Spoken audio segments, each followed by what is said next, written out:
"You are replaceable," Grant Whitmore said, pointing at the single father's badge in front of 60 employees.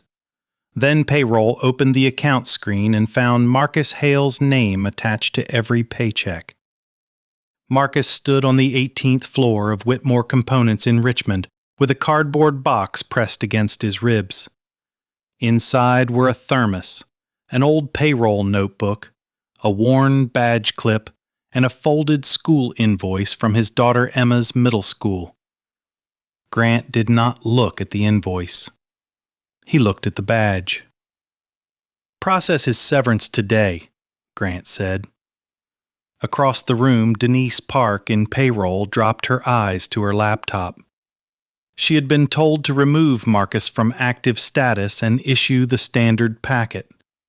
But the payroll funding screen would not let the change clear.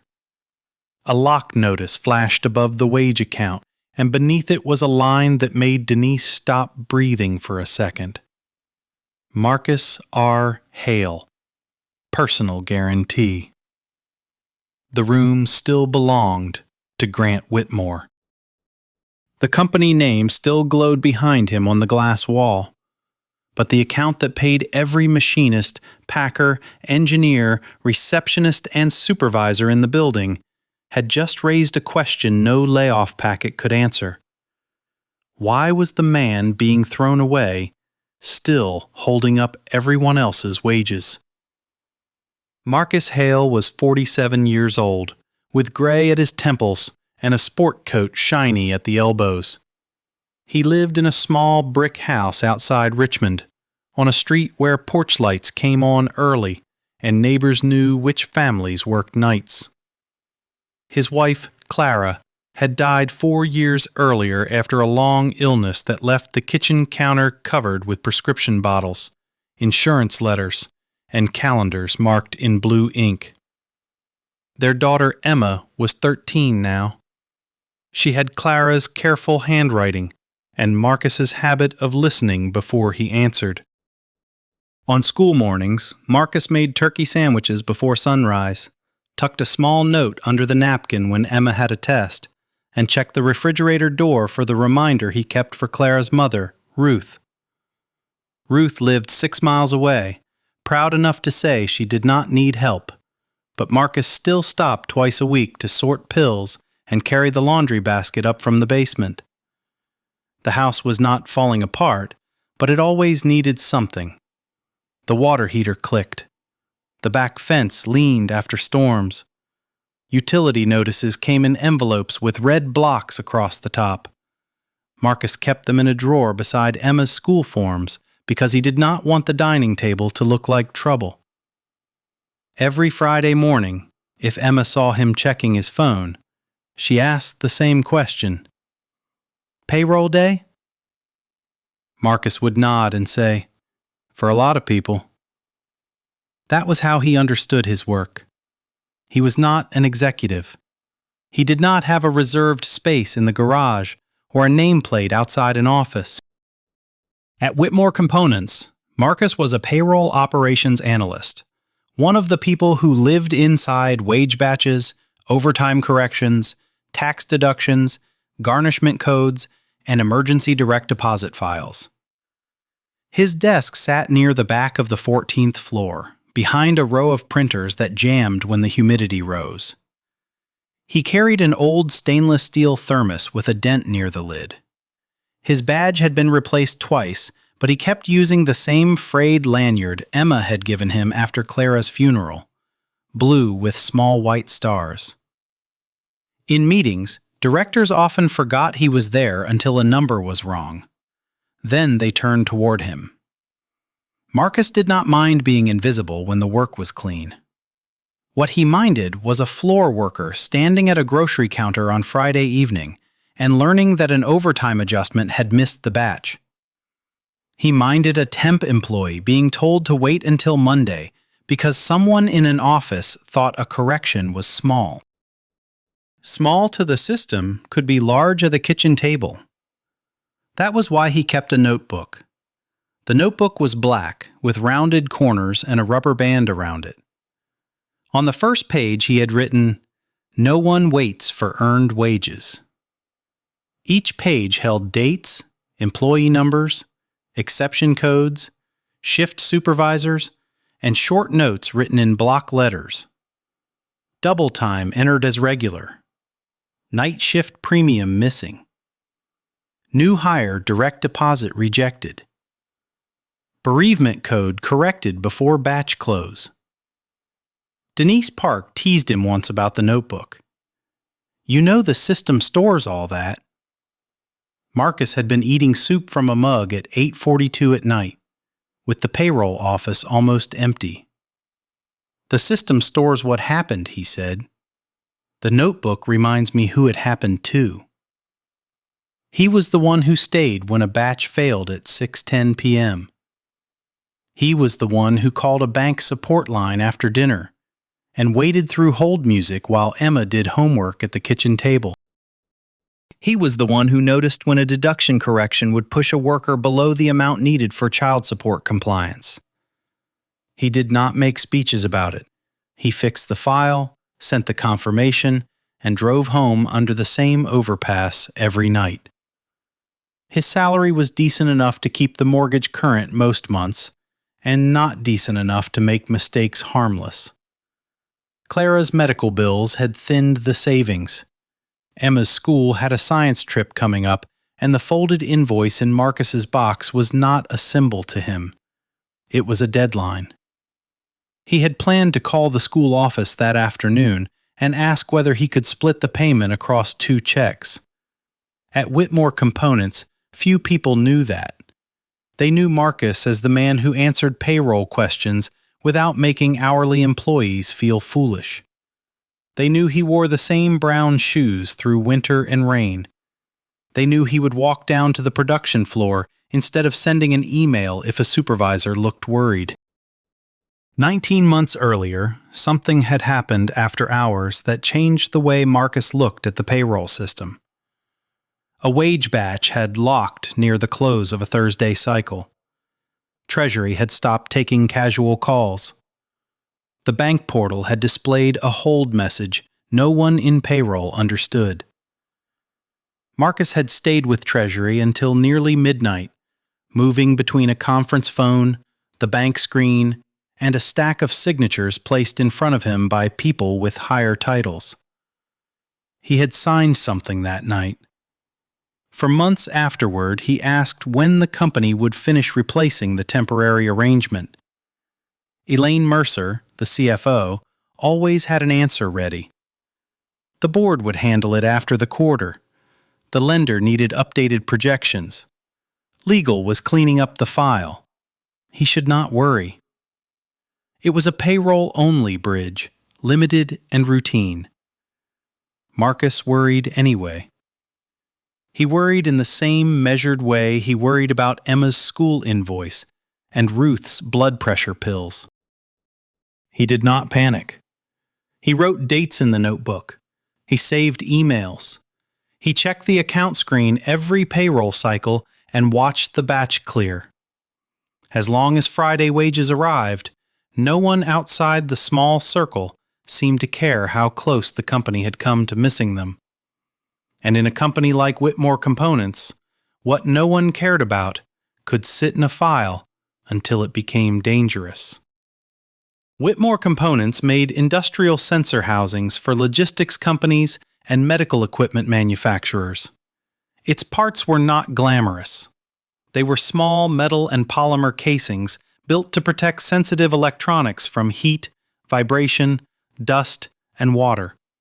If a hospital cart moved through a corridor or a warehouse scanner tracked a pallet, there was a chance something inside it sat in a Whitmore housing. The company had been founded decades earlier by 2 tool makers who believed in steady growth and low debt. Older employees still remembered when executives walked the production floor in steel-toe shoes and knew which press had a bad bearing.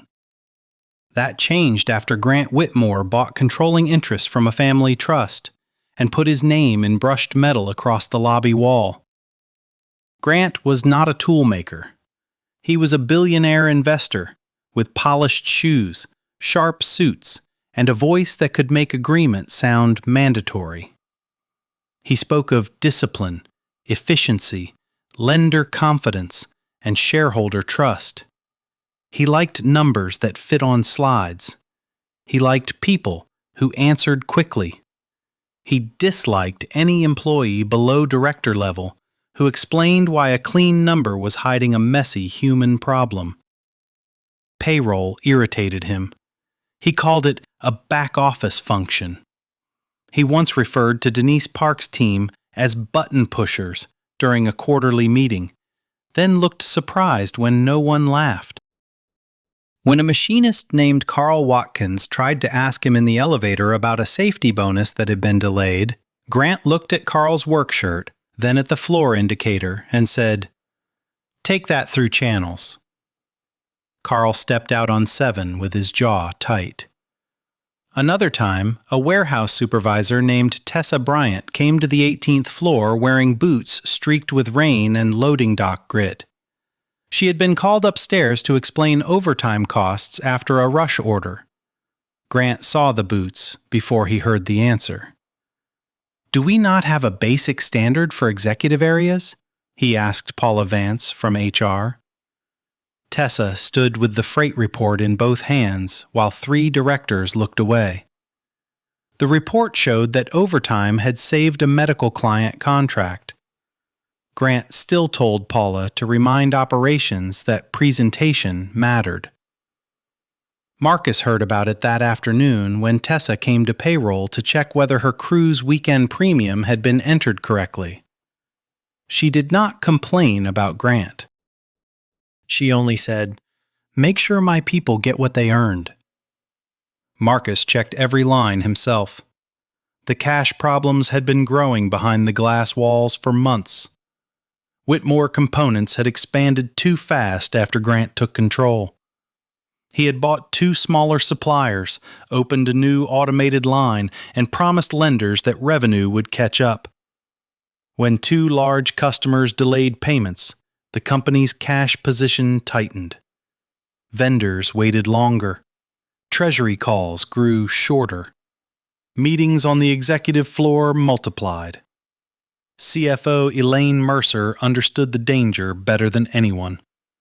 Elaine was precise, careful, and very good at surviving. She wore narrow glasses, kept her office door half closed, and spoke in phrases that placed responsibility somewhere else. The lender required more documentation. The board had not given final direction. The timing was unfortunate. She never lied when a half-truth would protect her. Elaine also knew about the old payroll guarantee file. It sat in an archived folder under emergency wage funding, with scanned signatures, bank acknowledgments, calendar notes, and a promise she had written to Marcus after midnight 19 months earlier. She had promised the arrangement would be replaced within 30 days. It had not been replaced in 30 days. It had not been replaced in 300. HR Director Paula Vance prepared layoffs the way she prepared policy updates. She sorted by salary tier, department code, tenure, and manager notes. She believed kindness meant clean paperwork and a neutral face. If a name appeared on the reduction list, she did not ask whether the person understood a system no one else understood. She checked the severance grid, printed the folder, and made sure the security access request was ready. Payroll, to Paula, was not strategy. It was administration. The bank had begun to see it differently. Lender concerns had reached the board after covenant pressure, delayed receivables, and inconsistent treasury reporting. That was why Rebecca Lynn sat near the back of the 18th floor during the layoff meeting, with a tablet on her lap and a pen in her hand. Rebecca was a board observer from a restructuring advisory firm, brought in after the bank asked for tighter oversight. She had short black hair, a calm expression, and the habit of writing down exact phrases. Grant disliked her presence. He disliked anything that made him feel observed. At 1:30 p.m., employees were told to gather near the glass conference wall on the 18th floor. The message said, "Operational update. Mandatory attendance for selected administrative and support functions." People arrived in small groups, carrying phones, coffee cups, and the tired expressions of employees who already knew what operational update meant. Marcus came from the 14th floor with his notebook tucked under his arm. He had been reconciling overtime corrections for the powder coat line. Emma's folded invoice was in his inside coat pocket because he had planned to call the school after the wage file review. Denise Park stood beside a rolling table with her laptop open. She had a list from HR and a separate payroll status screen. She looked at Marcus once, then looked away. Denise knew something was wrong when she saw his name on Paula's packet stack. Marcus was not loud, but he was load-bearing. Payroll systems often had people like that. They were invisible until removed. Grant walked in at 1:37. He wore a dark suit, no tie, and a watch that caught the conference lights when he lifted his hand. Paula followed with folders. Elaine came last and took a place near the wall, arms crossed over a tablet. Grant did not start with the word layoffs. He used right-sizing. He spoke about market discipline, lender confidence, excess cost, and the need to prove Whitmore components could make hard decisions. He said sacrifice was part of leadership. He did not look at the hourly supervisors near the wall when he said it. Then Paula called names. Each person walked forward, received a packet, and was directed to a side conference room for benefit information. Some faces flushed. One woman from purchasing pressed a hand against her mouth. A production scheduler named Devin stared at the floor while his manager stood 6 feet away and said nothing. Marcus listened for system implications. He could not help it. If payroll profiles were closed before Friday's batch, deductions could misfire. If a terminated employee had pending overtime, the final check had to be handled cleanly. If Denise was being asked to process severance that afternoon, someone needed to protect the wage file from rushed edits. When Paula read Marcus Hale, the room shifted. Denise's fingers froze over her keyboard. Tessa Bryant, the warehouse supervisor with the boots, turned her head sharply. Carl Watkins looked toward Marcus from the back. Marcus stepped forward with his notebook in one hand. Paula held out the folder. "Marcus, your position has been eliminated as part of today's restructuring." Marcus looked at the folder, then at Denise's laptop. "Before my access closes," he said, "has Friday's hourly batch been protected from profile changes?" Grant's face tightened, not because the question was difficult, but because Marcus had asked it in front of everyone. "This is not the time for clerical anxiety," Grant said. Marcus kept his voice even.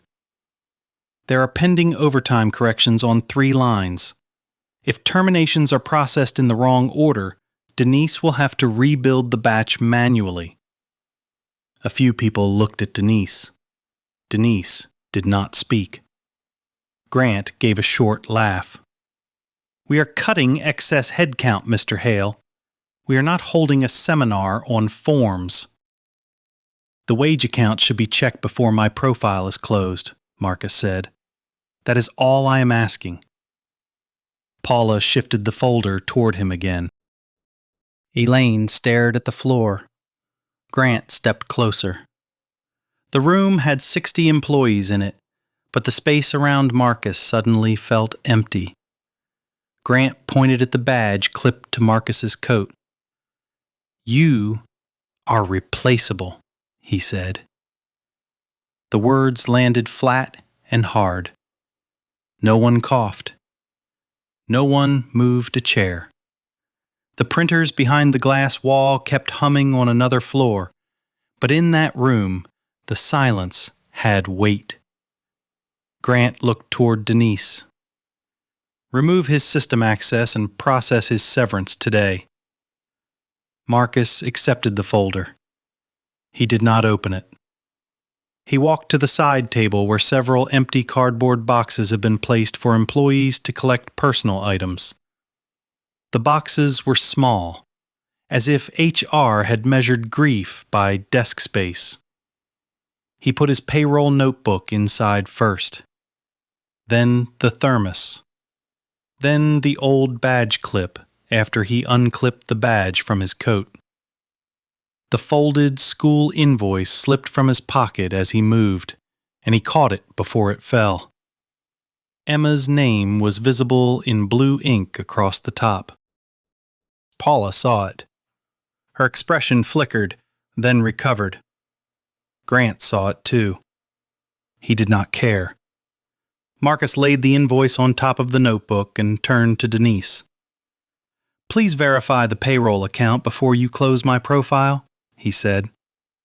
Denise nodded once. Grant exhaled through his nose. This is exactly why organizations become bloated. Everyone thinks their little process is the center of the company. Marcus looked at him then, not with anger, not with fear, with the tired steadiness of a man who had spent years making sure other people's households did not have to absorb executive carelessness.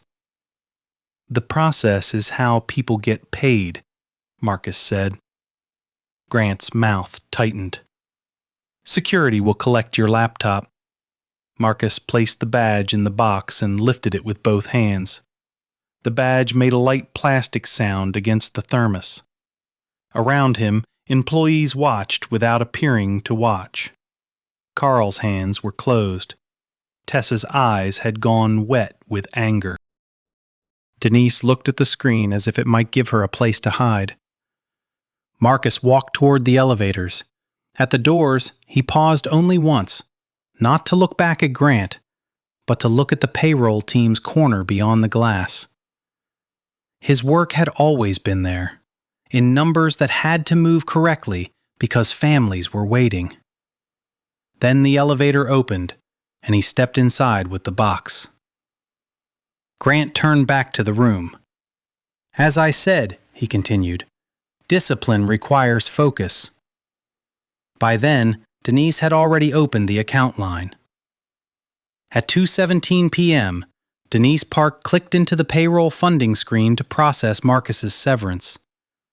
She expected a standard workflow: termination status, final pay calculation, severance schedule, access removal. She had done it for 6 other names in the past hour, each one unpleasant but mechanically clear. Marcus's profile was not clear. A yellow lock icon appeared beside the main wage account. The system displayed a restricted status message. Payroll guarantor condition active. Legal clearance required before status change. Denise leaned closer. Under guarantor, the field read Marcus R. Hale. Under guarantee type, it read Limited Personal Guarantee Emergency Payroll Bridge.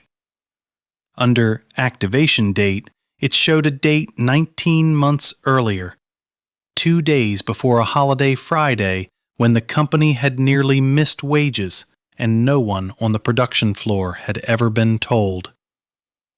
Denise felt heat rise in her face. She clicked the note field. Bank reference 74-19B. Payroll only credit line. Guarantor initials MRH. Board consent placeholder pending.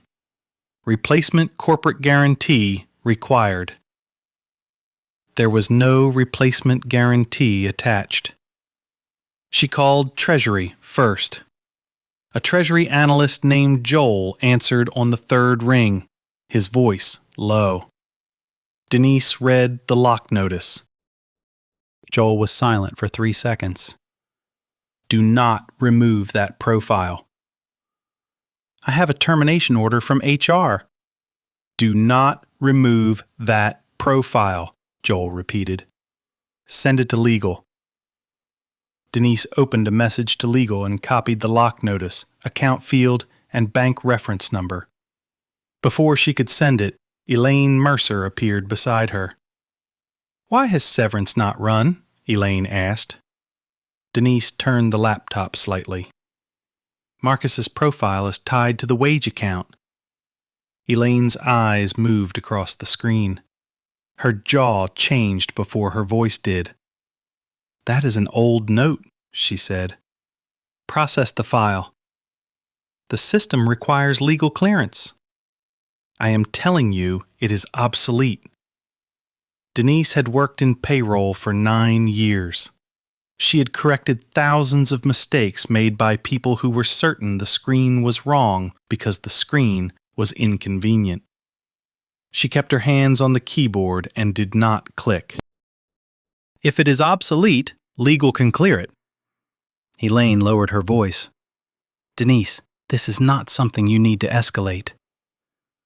Across the room, Grant saw them speaking and walked over. What now? Denise swallowed. Marcus Hale's termination is blocked by a payroll account condition. Grant stared as if she had used a foreign language. Blocked by what? A guarantor line. Elaine cut in. An old administrative marker. I will handle it. Grant looked at Denise. Remove it. I do not have authority to remove a bank condition. Then find someone who does. Denise sent the message to legal. The email left at 2:23 p.m. By 2:31, Samuel Ortiz, Assistant General Counsel, had replied with 2 words that changed the afternoon. Hold action. Samuel worked on the 16th floor, in an office filled with closing binders and contract tabs. He was not dramatic. He had a square face, a careful manner, and the steady suspicion of a lawyer who had learned that the most dangerous files were often labeled routine. When Denise's message reached him, he opened the payroll account record, read the guarantor field twice, and placed a legal hold on Marcus's termination workflow. Then he called Denise. Has Mr. Hale left the premises? He went to collect his things. Security may have taken his laptop. Do not deactivate anything else. Grant is asking. Tell Mr. Whitmore legal is reviewing a bank condition. Denise looked across the room at Grant, who was speaking to Paula with an annoyed tilt to his head. He will not like that. Samuel's voice stayed calm. That does not change the condition. The phrase legal hold traveled fast. It moved from Denise's laptop to Paula's tablet, from Paula to Grant, from Grant to Elaine, and from Elaine back to Samuel in a call that lasted less than 2 minutes. This is unnecessary, Elaine said. Samuel asked, Was Marcus Hale's personal guarantee replaced? That file is old. That was not my question. Elaine paused. The company has multiple credit supports. Was this one replaced? I would need to confirm. Samuel looked at the screen. Then confirm in the boardroom. At 2:48 p.m., Rebecca Lynn received a forwarded copy of the hold notice. She had been reviewing layoff packet summaries in a small conference room, marking questions for the bank. When she saw the guarantor line, she stopped writing. A non-executive payroll analyst's name did not belong on the main wage account. Not unless something had gone wrong.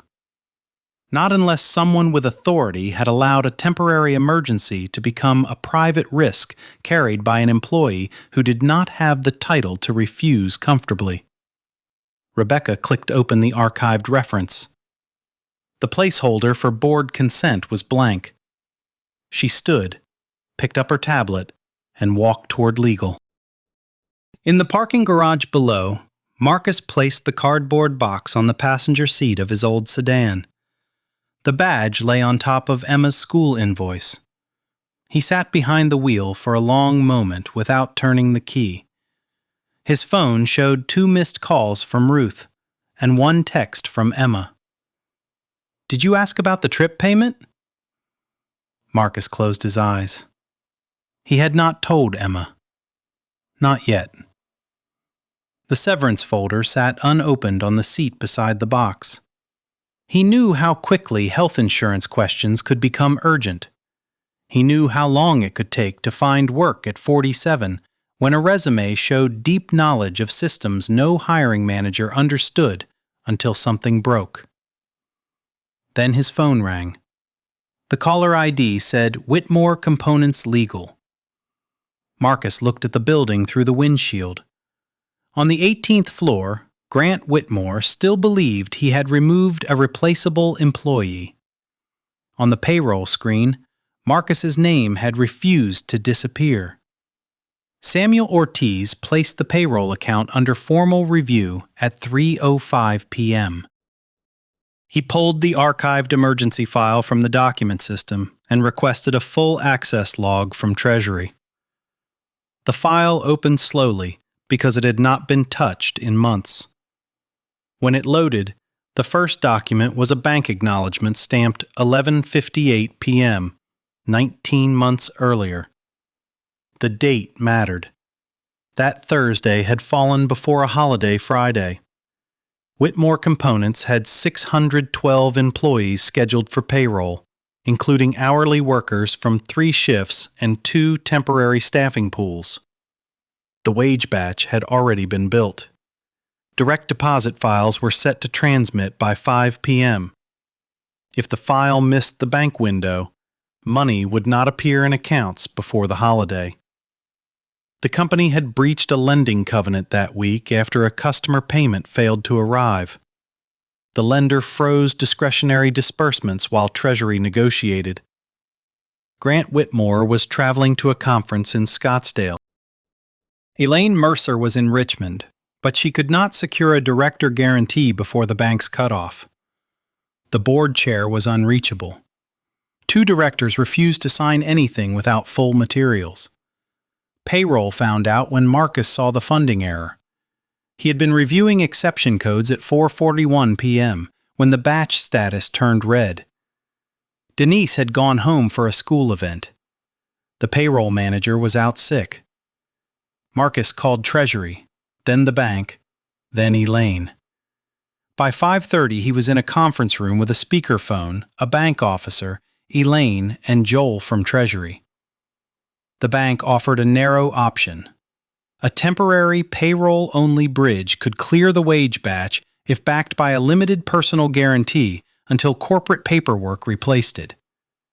It was meant to last days, not years. It could not be used for vendor bills, bonuses, acquisitions, or executive distributions. Only wages.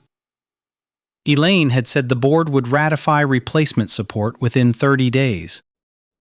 Marcus had asked what happened if no one signed. The bank officer answered plainly. The guarantor remained attached until replaced or released. Marcus was not wealthy. He owned part of a house with a mortgage. Clara had left a small insurance trust for Emma, protected for education unless Marcus pledged it. The guarantee documents did not empty those assets, but they placed them within reach if the company drew on the bridge and failed to repay. It was risk, real risk, attached to a man who still clipped grocery coupons and kept utility notices in a drawer. Samuel read the scanned guarantee twice. Marcus had signed at 11:43 p.m. Elaine signed an internal memorandum at 11:49 p.m. The bank acknowledged the bridge at 11:58. The payroll file cleared at 12:06 a.m. 612 paychecks landed on time. No announcement had been made. No one on the production floor had known. No employee had stood at an ATM on a holiday Friday and wondered why the company had failed them. Marcus had gone home at 12:38 a.m., slept 3 hours, and driven Emma to school. Samuel opened the email chain that followed. Marcus to Elaine, 30 days later. Please confirm replacement of temporary payroll guarantee. Elaine to Marcus. Treasury is coordinating with the board. No action needed on your part. Marcus to Elaine, 62 days later. Bank screen still lists my name as guarantor. Please advise timeline. Elaine to Marcus. This remains under review. The exposure is limited to payroll funding and should not concern you. Marcus to Elaine, 104 days later. I need written confirmation that my family trust will be released. No reply appeared in the chain for 9 days. Then a message from Elaine's assistant redirected Marcus to Treasury. Treasury redirected him to legal intake. Legal intake routed it back to finance because the file owner was Elaine. Samuel checked the access logs. Elaine had opened the guarantee file 7 times in the past year. She had downloaded it twice. She had never sent it to the board packet system. Paula Vance had opened Marcus's personnel record 3 days before the layoff list was finalized, but had not opened the payroll risk note attached to his employee ID. Grant had never opened any of it. Rebecca Lynn stood beside Samuel while he reviewed the logs. She did not interrupt. At 3:42 p.m., she asked one question. Did the board ever approve leaving this on him? Samuel looked at the blank consent placeholder. No. Rebecca's pen stopped moving. The investigation widened. Denise produced payroll screenshots from current and prior cycles. Treasury produced bank statements showing the bridge facility remained open, unused most months, but active as wage protection during short cash intervals. Joel admitted that when receivables were late, the payroll bridge had allowed the company to transmit wages before incoming deposits cleared. How many times? Samuel asked. Joel looked at Elaine before answering. Elaine did not speak. 5 payroll cycles, Joel said. 5 times the company had leaned on a payroll bridge still carrying Marcus Hale's name.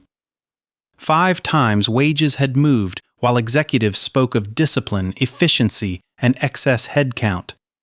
5 times Marcus had received no release, no board acknowledgement, and no extra protection for his household. Rebecca asked for the calendar records from the night of the original crisis. The invites told their own story. Emergency payroll funding review. Treasury bridge call. Wage batch release. Temporary guarantee replacement. The last invite had been scheduled for the following month, then canceled by Elaine's office with the note, "Push to next quarter." There were also handwritten notes attached to a scanned memo.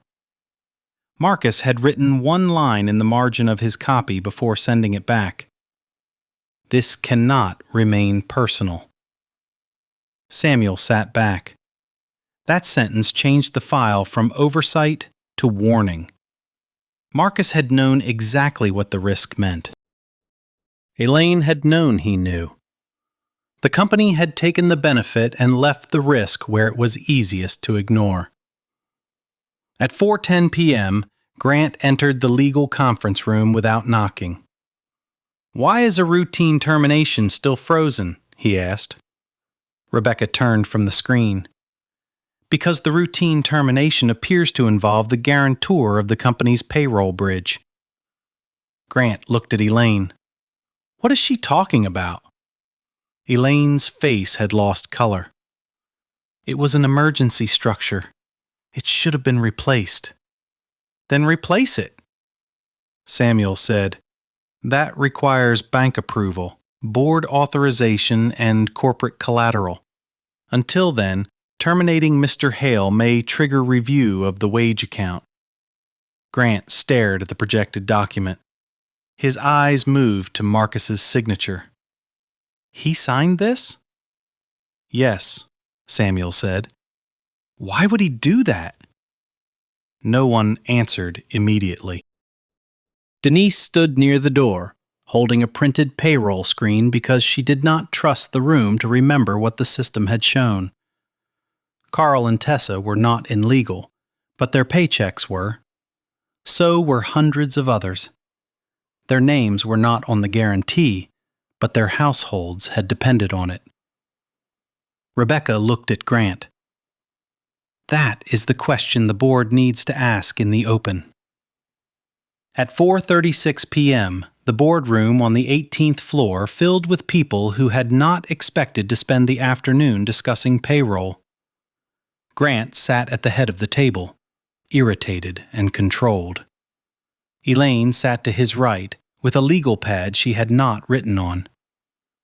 Paula Vance sat near the wall, holding the layoff binder against her lap. Denise Park sat beside Samuel Ortiz, her laptop connected to the wall display. Rebecca Lynn stood rather than sat. Marcus had been called from the parking garage, but he had gone home first because Emma's bus arrived at 3:55. When Samuel reached him, Marcus was in his kitchen, still wearing the sport coat, the cardboard box on a chair beside the table. Emma had seen the box and gone very quiet. Marcus told her only that the company had made a decision and then had questions. "Did they make a mistake?" Emma asked. Marcus looked at the badge on top of the invoice. "They may have found one," he said. Ruth came over to sit with Emma.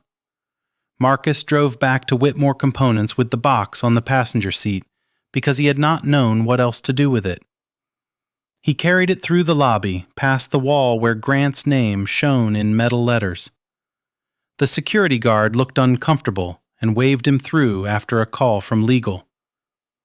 When Marcus entered the boardroom at 4:52, conversation stopped. He did not take the head of the table. He did not make anyone look at him.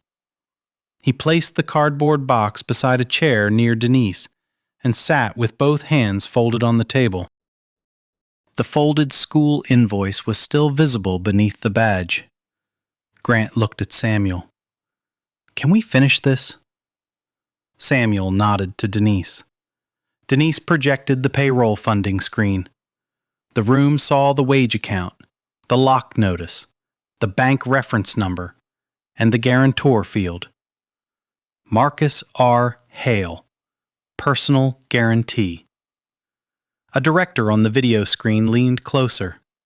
Another removed his glasses. Rebecca spoke first. "For the record, this meeting concerns the attempted termination of an employee whose personal guarantee remains attached to the company's payroll funding account." Grant's jaw flexed. That makes it sound more dramatic than it is. Samuel opened the archived file. The documents will define it. He moved through them slowly. Bank acknowledgement. Limited personal guarantee. Payroll-only bridge. Emergency activation. Elaine's memorandum. Marcus's signature. Replacement required within 30 days. Board consent placeholder. Rebecca turned to Elaine. "Why is there no board consent?" Elaine folded her hands. "The matter arose during a cash emergency. The intention was always to replace the support." "When?" "After lender discussions stabilized." Rebecca looked at the screen. 19 months have passed." Elaine said nothing. Samuel brought in the bank representative by video. Her name was Marjorie Bell, Senior Credit Officer. She appeared in a small square on the display, seated in a plain office with files behind her. Rebecca asked, Would the payroll bridge have cleared without Mr. Hale's guarantee on the night of activation? Marjorie looked down at her records. No, our notes show the bridge was conditioned on the limited guarantee provided by Marcus R. Hale, pending corporate replacement. And has that corporate replacement been received? No. Grant leaned forward. Are you saying this company's payroll depends on a mid-level employee? Marjorie's answer was careful. I am saying the active payroll bridge still names Mr. Hale as guarantor. Removal or termination without replacement would require bank review and may restrict funding access until resolved. The room went still. Denise clicked to the transaction history. 5 payroll cycles appeared, with bridge availability used to cover timing gaps before receivables landed. Each cycle showed wages transmitted, funds reconciled, and the guarantor condition unchanged. Samuel said, "The company has benefited from this structure more than once." Grant looked at Marcus for the first time since the layoff meeting. Marcus did not speak. Rebecca picked up a printed copy of Elaine's email. Mr. Hale requested release at 30 days, 62 days, 104 days, and again after the second bridge use. His requests were routed away from the board. Elaine's voice was small. I did not think the risk would materialize. You did not think his risk would become your problem, Rebecca said. Paula shifted in her chair. The layoff binder slid slightly on her lap. Grant tried to recover the room. Let us be clear. Mr. Hale chose to sign. No one forced him. Marcus looked down at his hands. Samuel changed the display to the original Thursday night call notes. The bank officer's typed summary appeared. Payroll batch failure pending. 612 employees affected. Holiday processing deadline. Company unable to provide director guarantee before cutoff. Employee Marcus Hale identified as payroll operations contact. Limited personal guarantee accepted, with CFO representation of short-term replacement. Rebecca read the last clause aloud. CFO representation of short-term replacement. Grant turned toward Elaine. Did you represent that? Elaine did not answer at first. Her silence answered enough. I said we expected replacement, she said. Samuel opened Elaine's memorandum. Her signature sat at the bottom. The sentence above it was clear. The company will obtain corporate or director-backed replacement support within 30 days and release Mr. Hale from personal exposure. Rebecca looked at Marcus. Did anyone ever release you? No, Marcus said. His voice was low, but every person in the room heard it. Did you receive compensation for carrying this guarantee? No. Did you tell finance it could not remain personal? Yes. Samuel displayed the margin note. This cannot remain personal. The room changed then. It did not become friendly. It became honest. The directors on the screen stopped looking at Grant and focused on the documents. Paula set the layoff binder on the table as if it had become heavier. Denise kept her eyes on the screen, but her shoulders had loosened. The proof was no longer a rumor passing through payroll. It was official, projected in light. Grant's voice sharpened. Why did you sign it, Marcus? Marcus looked at the wage account before he answered. Because the batch was going to fail before a holiday, he said. Because 612 people had earned that money. Because nobody with authority could be reached in time, and the bank needed a name before midnight. That was reckless, Grant said. Marcus turned toward him. No, he said. Leaving it there was reckless. No one moved. Rebecca let the words sit. Then she spoke to the board members on the screen. This morning, Mr. Whitmore told Mr. Hale he was replaceable in front of employees. The record now shows Mr. Hale's personal guarantee has been supporting payroll access during the company's cash crisis. The issue before us is larger than one termination. Grant looked as if he wanted to object, but the room had shifted past him. Samuel confirmed the legal position. The termination could not proceed without review. The guarantee required immediate replacement. The handling of the file raised governance concerns. Elaine's concealment required audit action. HR's layoff process had failed to identify essential financial risk tied to a non-executive employee. Grant's unilateral layoff instruction had nearly triggered a bank review of payroll access. Denise printed the screen. The printer near the boardroom door clicked and warmed. When the page slid out, she picked it up and placed it on the table. There it was in black ink. Marcus R. Hale, beside the account that paid everyone. The hidden line on the account had a simple meaning.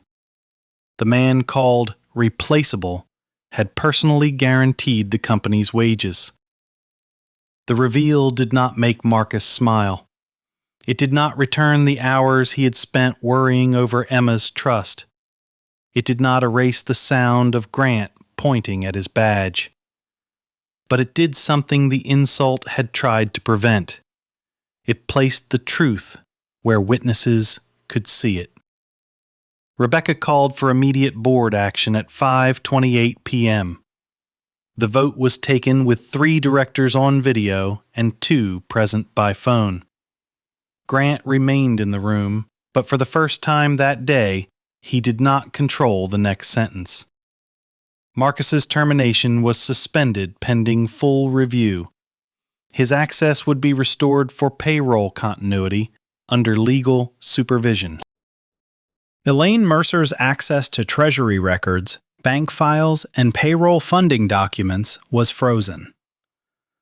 Paula Vance was removed from the layoff process until HR completed a review of essential operations roles. Grant Whitmore's unilateral authority to execute further layoffs was restricted until the audit committee approved revised controls. No one shouted. No one was escorted out for spectacle. The consequences arrived through motions, records, and formal notices. Elaine stared at the table while Samuel read the access freeze. Her face showed something close to fear, but Marcus did not look satisfied. He looked tired. She had carried the file in silence because replacing the guarantee would have forced her to explain the earlier cash crisis to the board. It would have shown that Grant's expansion had left payroll vulnerable. It would have shown that a payroll analyst had done what executives failed to do. Grant tried once more. This sets a terrible precedent, he said. An employee signs something outside his role, and suddenly the board rewards him for it. Rebecca answered without raising her voice. The precedent was set when the company accepted his guarantee, used it, ignored his requests for release, and then tried to terminate him in public. Samuel added, the company benefited from the guarantee. The documents show written reliance and written promises. Grant looked at Marcus. What do you want? The question carried accusation, as if Marcus had arranged the screen, the bank record, the access logs, and Elaine's memorandum as a trap. Marcus placed one hand on the cardboard box. The badge was still inside. I want my family released from the guarantee, he said. I want payroll protected, so this cannot happen to Denise or anyone else. I want the workers paid on time. And I want my employment record corrected. Grant seemed ready for more. He did not get it. Marcus did not ask for Elaine to be humiliated. He did not ask for Grant to repeat the words in front of him. He did not ask for money as proof of worth. His requests were practical, which made them harder to dismiss. Rebecca wrote them down. "The board will address each item," she said. Elaine finally spoke. "I should have replaced it." Samuel looked at her. "Why did you not?" Elaine's hand tightened around her pen. "Because replacing it required a board disclosure. Grant had just told the lender we had stable payroll liquidity. I thought we could get through the quarter." Rebecca's eyes moved to Grant. Grant said, "I was not aware of the guarantee." "No," Rebecca said. "You were aware of the cash pressure. You were aware payroll was under strain. You were aware enough to cut people by salary tier and call it discipline." Paula's face reddened. HR was not informed of the guarantee. HR did not ask why payroll operations flagged Marcus as critical, Denise said. It was the first time Denise had spoken without being asked. The room turned toward her. Paula opened her mouth, then closed it. Denise kept going. His name was on every exception review, every emergency wage correction, every bridge notification. We all knew he was the person who made sure the batch cleared. We may not have known about the guarantee, but we knew he was not excess. Marcus looked at Denise, and for a moment the strain in his face eased. Rebecca directed Samuel to prepare formal notices before close of business. Elaine would be placed on administrative leave pending investigation. Grant would submit all further workforce reductions to the audit committee. HR would halt remaining layoff packets until a blind operational dependency review was completed. The bank would receive board authorization for immediate corporate replacement of Marcus's guarantee. The board also required a written explanation to employees, though not the private details of Marcus's family assets. Workers deserved to know payroll protection was under board oversight. They did not need Emma's trust turned into hallway gossip. At 6:12 p.m., Marcus signed nothing. That mattered. For once, the company did not ask him to carry its risk on paper. Samuel told him the next documents he would see would be release papers from the bank and a corrected employment record. Marcus picked up the cardboard box. Grant remained seated. The billionaire's name was still on the lobby wall, but his authority had limits now, drawn by the same records he had ignored. As Marcus reached the boardroom door, Rebecca spoke. "Mr. Hale?" He turned. "I am sorry the board learned this from a failed termination instead of from the people responsible for reporting it." Marcus nodded once. "Please make sure it does not happen to anyone else," he said. Then he walked out with the same box he had carried after being told he was replaceable. It was heavier now, not because more had been added, but because the room finally understood what had been inside it.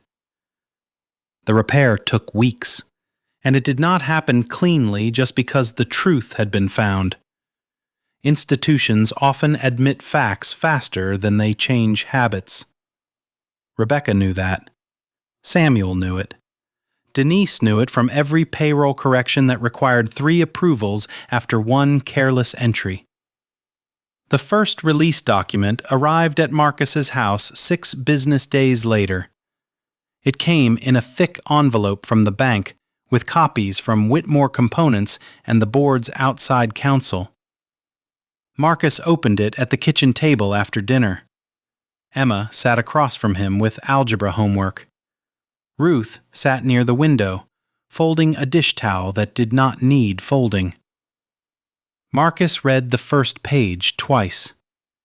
The limited personal guarantee signed by Marcus R. Hale was released in full and replaced by a corporate-backed payroll reserve authorized by the board. The bank waived any claim against his home equity or Emma's trust under that facility. The release was effective immediately. Emma watched his face. "Is it good?" she asked. Marcus placed the letter on the table, beside the same school invoice that had been in the box. "Yes," he said. "It is good." Ruth covered her mouth with one hand. She knew enough about Clara's insurance trust to understand what had been at risk. Emma did not understand every legal phrase, but she understood the way her father's shoulders lowered for the first time in days. "Does that mean we can still do the trip payment?" she asked. Marcus laughed once, softly, because the question was so ordinary and so needed. "Yes," he said. "We can handle the trip payment." At Whitmore Components, the wage account changed before the next payroll cycle. The board established a corporate-funded payroll reserve that could cover 2 full wage cycles without a personal guarantee from any employee. Access to the reserve required dual approval from Treasury and the Audit Committee. Any payroll funding hold would trigger automatic notice to legal, payroll, and the board observer. Denise's team received protected escalation authority. That meant if wage funding was threatened, payroll could bypass department politics and contact legal directly without fear of discipline. The policy was written in plain language and posted in the payroll office. Denise printed a copy and taped it near the shared printer. No one waits for earned wages. She did not know Marcus had written nearly the same sentence in his notebook years earlier. HR's layoff process changed too. Paula Vance remained employed during the review, but was removed from reduction planning. A blind operational dependency review became mandatory before any administrative or support role could be eliminated. The review did not show names at first. It showed functions, system dependencies, emergency authorities, and risk notes. Only after essential work was identified could HR attach people to roles. That change made some directors impatient. It slowed the process. It made layoffs less convenient. That was the point. Marcus's termination record was voided. Not amended, voided. His personnel file showed no break in service, no involuntary termination, and no severance issue. His salary and benefits were restored, including the days he had spent under review. The board offered him a new role, Payroll Risk Controls Manager, reporting through operations for daily work, but with direct access to the board audit committee on wage funding risks. Marcus read the offer in Samuel's office. He asked for 2 changes. First, the reporting access had to belong to the role, not only to him. Second, Denise's authority had to be written into the payroll continuity policy. Samuel looked at him over the document. "You are negotiating for the office, not yourself," Marcus said. The office was where the problem showed up. The changes were made. Elaine Mercer resigned before the investigation closed. The final report found that she had failed to disclose the continuing personal guarantee, failed to replace it as promised, and routed Marcus's release requests away from the board. The company did not describe it as a misunderstanding. The record used the word concealment. Grant Whitmore remained CEO for a short period under restricted authority, but the board removed his control over layoffs, treasury representations, and executive communications with lenders. He was required to attend the same wage continuity review that hourly supervisors attended. He sat in a conference room while Denise explained how a payroll batch could fail if decision-makers treated it as clerical. Denise did not look at him when she said, "People build their lives around Friday."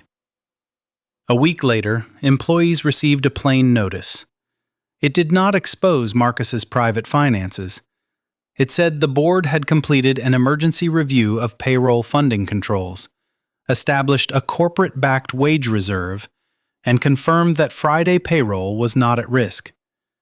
It also said employees could report wage concerns directly through a protected channel. On the production floor, Carl Watkins read the notice twice. Tessa Bryant took a photo of it and sent it to her crew leads. People had heard pieces of the story by then. They knew Marcus had been called back. They knew payroll had stopped something. They did not know every document, but they knew enough to look at Marcus differently when he walked through the floor with his old notebook under his arm. He did not enjoy that part. Respect was easier to carry when it came as trust, not attention. The public apology came in the same conference area where Grant had pointed at his badge. The glass wall had been cleaned. The rolling table was gone. No cardboard boxes sat waiting by the door. Employees gathered again, wary and quiet. Grant stood at the front with Rebecca beside him. This time he held a paper instead of speaking from memory. "Last week, during a workforce reduction meeting, I spoke to Marcus Hale in a way that was disrespectful and wrong," Grant said. "I called him replaceable. The company has since reviewed payroll records, showing that Mr. Hale accepted personal risk during a prior cash emergency to protect employee wages. That risk should have been removed long ago. It was not." He looked up. His face was controlled, but not comfortable. "I apologize to Mr. Hale and to the employees who witnessed my conduct.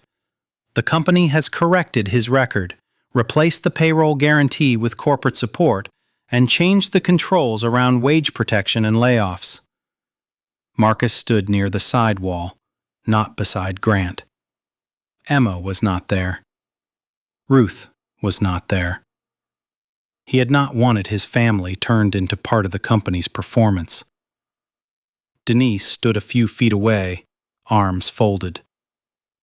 Grant turned toward Marcus.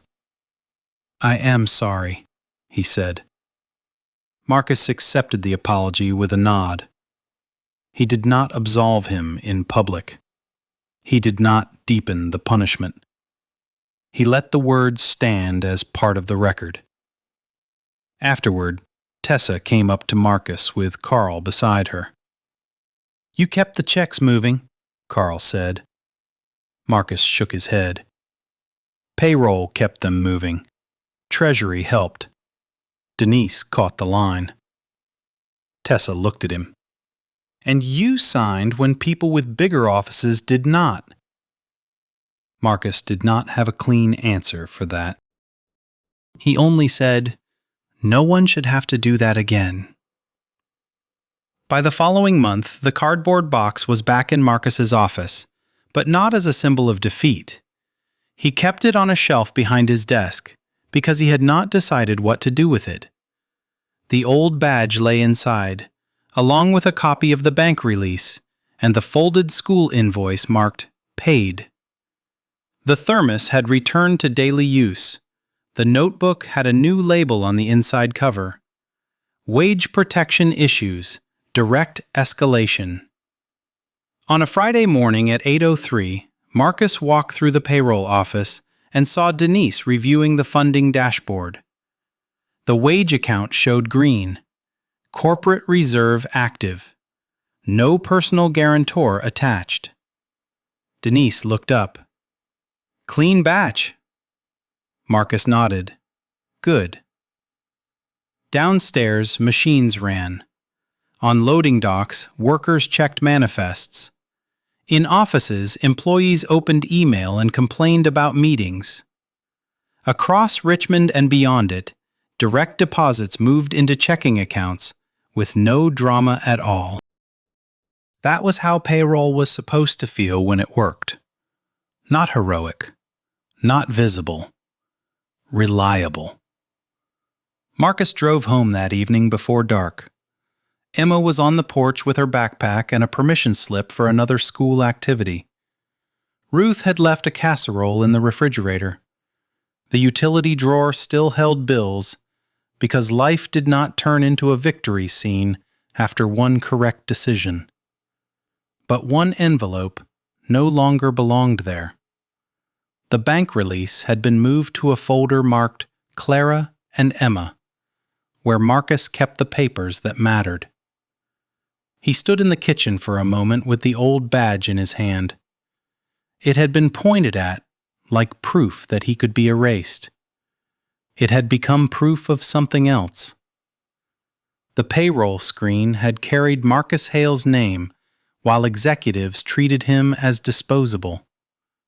That was the mistake at the center of the story. Not that Grant Whitmore failed to recognize a secret owner or a hidden millionaire. Marcus was neither. The mistake was believing that a person without a title could be used, mocked, and removed without consequence. Worth does not always sit in the largest office. Sometimes it sits behind a payroll screen at 11:58 at night, making sure 612 families wake up to wages they earned.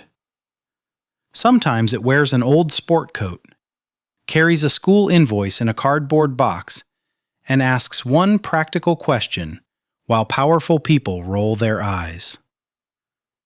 Marcus did not become valuable when the board saw his name. He had been valuable when he stayed late, when he kept the notebook, when he protected workers who never knew what he had signed. The record did not create his dignity. It revealed who had failed to honor it. The word replaceable stayed in the building for a long time, but it changed meaning. It no longer described Marcus. It described every system that depends on quiet people while pretending they do not matter. It described every leader who mistakes silence for weakness, and every institution that forgets the hands holding it together. In the cardboard box, the old badge rested beside the released guarantee letter. One had been used to dismiss him. The other proved what he had carried. Between them was the lesson Whitmore components had paid to learn. Never judge a person's worth by title, salary, clothing, or silence. For more stories about dignity, respect, and the truth that waits beneath appearances, stay with Quiet Justice Stories.